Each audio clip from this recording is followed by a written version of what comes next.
É hora do nosso momento da inclusão, recebendo aqui a psicopedagoga Vitória, do Centro Carmelita Joana de Cícero Dantas. Tudo bem, Vitória? Bom dia. Bom dia, né? Muito obrigada, né, pelo convite, estar participando aqui desse programa, que é de fundamental importância, esse espaço que vocês estão abrindo para a gente trabalhar e falar sobre esses temas, essa tal inclusão que é tanto dita aí fora, mas que a gente precisa bater mais e muito mais nessa tecla de realmente fazer acontecer essa inclusão, né, nas escolas e em todos os lugares por onde as nossas crianças, com suas limitações, passam, né? E estou aqui hoje para somar um pouco, né, através das informações, do que eu puder oferecer a respeito do nosso trabalho lá dentro do centro. E já posso começar a Pronto. introduzir, né? Fique à vontade. E a gente, só lembrando para o pessoal de casa que hoje nós vamos falar sobre a função do psicopedagogo ou Isso. psicopedagoga no Centro Carmelita Joana. E você já pode falar sobre essa função, a sua função lá dentro. Isso. Então, o psicopedagogo dentro do Centro Carmelita, ele trabalha de que forma, né? Nós trabalhamos em atendimentos individuais com os alunos e trabalhamos também com o suporte ao professor no AEE. Também nos colocamos à disposição do município para fazer formações dentro da escola da rede regular, que a fundamental importância, assim, é que os nossos alunos que estejam na rede regular estejam realmente vivenciando essa inclusão. E, assim, a gente se coloca à disposição de estar lá dentro também, fazendo algumas formações com os profissionais, com os professores. Mas, dentro do centro, a gente trabalha de que forma? O psicopedagogo, ele trabalha com o aluno para identificar, né, as dificuldades, as limitações dentro da aprendizagem dele, né, para preparar ele para ele estar bem dentro da escola dele. Né? A gente trabalha com atendimentos, com intervenções, com elaborações de atividades para que eles se sintam mais à vontade para fazer essas atividades, que elas sejam mais adaptadas ao processo e à limitação de aprendizagem que ele tenha dentro da sua deficiência, né? E dentro desses atendimentos, eu costumo dizer assim, com os pais e com as nossas professoras do AE, o nosso aluno, com aquela limitação, o mínimo que ele consiga evoluir a cada dia, a cada passo lá dentro, é muito importante. Porque a gente, às vezes, se apega muito realmente ao conteúdo. É importante que o aluno entenda o conteúdo da escola. Mas até ele chegar na escola, ele já passou por um grande processo. Então, eu acredito que ele já quebrou vários paradigmas até chegar lá. E conviver com os colegas, conviver com o professor, isso já é um grande passo que o nosso aluno consegue evoluir dentro desse processo de adaptação, né, desse processo de inclusão. Então, eu costumo dizer assim, que o pouquinho com esses alunos é muito.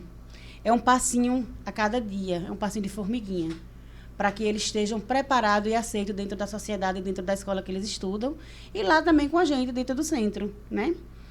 E o professor que atende ele, que a gente orienta lá dentro do centro, eles às vezes, né, precisam dessa orientação e essa conjunção para entender que a importância do conteúdo curricular, ok, sim, da criança conseguir identificar a letra, a cor, é importante sim, mas também ela conseguir se socializar, ela conseguir estar bem naquele ambiente. E se a gente trabalha com terapias é isso, né? Que a criança se sinta bem, se sinta à vontade no lugar que ela está. Quais são as principais questões que aparecem lá no centro? Tem muitos casos de autismo, por exemplo, que você atende?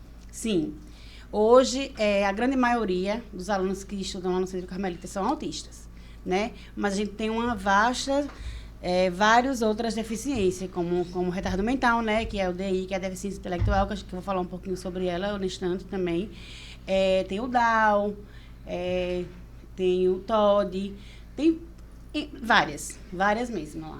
Mas, assim, a maioria é o autismo. A gente sabe que trabalhar com pessoas especiais é muito mais difícil do que trabalhar, digamos assim, com pessoas que não tenham nenhum tipo de deficiência. Eu vejo assim em seus olhos, quando começou a falar sobre o Centro Carmelita, que chega a brilhar assim de a gente vê a sua pessoa como é sensível. E como é? Tem que gostar realmente daquilo que faz, porque não apenas ser um profissional, mas para você ser um profissional de uma área tão delicada como essa, tem que realmente gostar do que faz. E eu vejo assim no seu semblante que realmente tem que ser um profissional bem sensível mesmo para cuidar dessas pessoas. Como é esse procedimento? Então, né, realmente, você falando isso, eu fico emocionada, eu sou um pouco emotiva, né? E realmente, a gente precisa gostar. Ontem mesmo, uma colega minha falou comigo bem assim, Vitória, eu acho que você tá tão assim, com esses meninos, porque a gente realmente toma pra si, porque não tem como você fechar os olhos e não enxergar a realidade que tá acontecendo. Aí ela disse assim, você precisa fazer também terapia. Eu disse, mas eu faço. Se eu não fizer, eu não consigo. A gente também precisa cuidar da nossa mente para poder lidar com essas situações. Porque, assim, primeiramente, deles serem uma criança especial, eles são criança. Eles têm uma vida, eles são seres, né? Que convivem, que precisam conviver. E, realmente, a gente precisa ter um olhar que, primeiramente, dele ser uma criança especial, que nasceu com aquela comorbidade, ele é uma criança. E até mesmo adolescentes e até mesmo adultos também que a gente atende lá, né? Que eles vão crescer. Com fé em Deus, em nome de Jesus, eles vão crescer, mas é realmente uma questão muito pessoal mesmo. Bem humana mesmo. Bem humana, bem humana. Precisa ser, tem que ser. E outra, vale ressaltar que todo o ambiente Centro Carmelita precisa ser humano, né? Da portaria a minha sala, que é a última, porque todas as situações envolvem aquela criança. Se é na hora da merenda, se é na hora de ir ao banheiro, se é na hora da chegada, se é na hora que o carro traz o motorista. Então, envolve muitas situações até ele chegar dentro da sala da terapia. Vitória, os profissionais que trabalham no Centro Carmelita são escolhidos como? Porque sabemos que tudo aquilo que já falamos tem que gostar daquilo que realmente está ali exercendo, né? E tem, assim, uma triagem, porque não adianta ser só um profissional, um psicopedagogo, mas tem que ser um profissional realmente que goste de fazer aquele trabalho. Sim. Como é a escolha para escolher as pessoas que trabalham ali? Então, uma boa parte do quadro, trabalhando no Centro Carmelita, ele é efetivo, né? Passado por um concurso aqui do município e lotado lá e exerce a função. Os demais cargos, as demais funções, eles realmente precisam passar pela direção, né? Passar pela secretaria para poder ter análise do currículo, né? Desses profissionais, como alguns profissionais eles são mais limitados na nossa região, né? Então, realmente tem essa busca ativa, esse currículo para analisar. Agora, a questão de se realmente o profissional gosta do que faz, se faz com amor, aí é muito pessoal, né? Cada um... Porque realmente, às vezes, a pessoa coloca no currículo lá que... E depois, quando vai fazer, não se adapta ali, isso, né? No local. É muito individual, né? Como é a formação do psicopedagogo? Então, o psicopedagogo é uma pós-graduação, né? Hoje, ele já tem uma graduação, mas, assim, a graduação, acredito que ainda só é feita no Sul. O Nordeste ainda não consegue fazer essa graduação. Não sei dizer, assim, ele estava em processo de aprovação ainda no Legislativo, né, Federal, para aprovar a profissão, né? E tem que estudar, né? Fazer o curso e exercer a função. E eu quero saber quantas pessoas você consegue atender por dia. Então, nós temos um cronograma, nós temos um horário programado, né? De 40 minutos por sessão, né? De 8 a 12, 40 minutos. 5 minutos para beber água ou ir ao banheiro, mais outra de 40 minutos. Então, em média, a gente consegue atender por dia 10 alunos. De segunda a sexta. De segunda a sexta. No sábado não funciona? Não, no sábado ainda não funciona porque a nossa carga horária não contempla até o sábado. Porque assim, não é uma sala de aula regular, contado por aula, né? É atendimentos individuais. Então, assim, ainda o sábado a gente não está aberto ao atendimento. Pode ser uma sugestão, né? Vale aí ver o gestor e pode analisar a situação para que o sábado também funcione. Ampliar, né? Ampliar, Vitória, em relação às dificuldades do aluno de aprendizagem, como vocês lidam com isso? como lidar? É.